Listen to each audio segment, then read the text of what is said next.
មេរៀនរំលឹកទី71ព្យាង្គតម្រួតណជើងដណជើងថណជើងណការអានពាក្យប៉អុប៉ុណប៉ុនណអុសណោះប៉ុនណោះសណសនថអាថាកែវអៀគារែវគាសនថាគា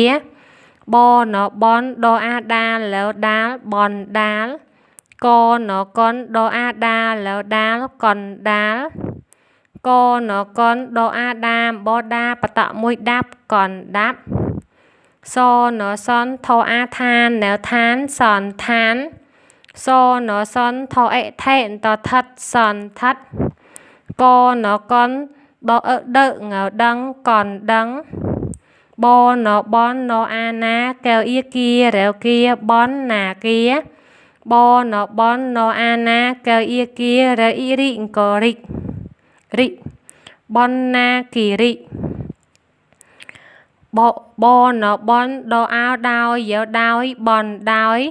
បណបនណអាណាកអាការែវកាបនណាកាកណកនដអោដោយចោដោចកណកនដឯដែងងដែងកនដោចកនដែងឯងកឯកសណសនថអាថានណែវឋានឯកសន្តានបណបនដឯដែនដដែតបណបនដអោដោយយោដោយបនដែតបនដោយបណបនជើងណសអាស្អា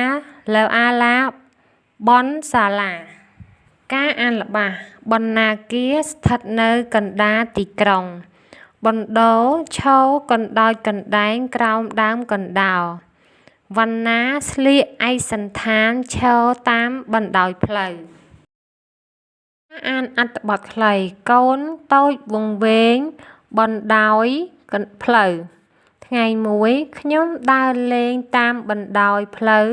កណ្ដាលរាជធានីភ្នំពេញជាមួយពុកមិនតែប៉ុណ្ណោះយើងបានចូលសន្តាគារទិញប៊ិចនិងខ្មៅដៃបណ្ណាគារនោះនៅក្បែរបណ្ណាល័យជាតិនិងសាលាបណ្ដុះបណ្ដាលគ្រូយើងបានឃើញសន្តាគារមានភ្លើងភ្លឺពន្រាយនិងមានសន្តានស្រដៀងគ្នាយើងញ៉ាំសណ្ដែកដីលីងអណ្ដាតឆ្កែចៀននិងអណ្ដាតគោអាំងក្បែររូបអណ្ដើកថ្មភ្លាមនោះខ្ញុំឃើញក្មេងតូចម្នាក់អង្គុយកណ្ដោចកណ្ដែងយំអណ្ដើតអណ្ដក់ក្បែរកណ្ដឹងទ្វារសន្តាគារតើនរណាបណ្ដែតបណ្ដោយបណ្ដាលឲ្យកូនវង្វេងបណ្ដោយផ្លូវបែបនេះអូក្មេងនោះជាកូនម្ចាស់សន្តាគារសោះ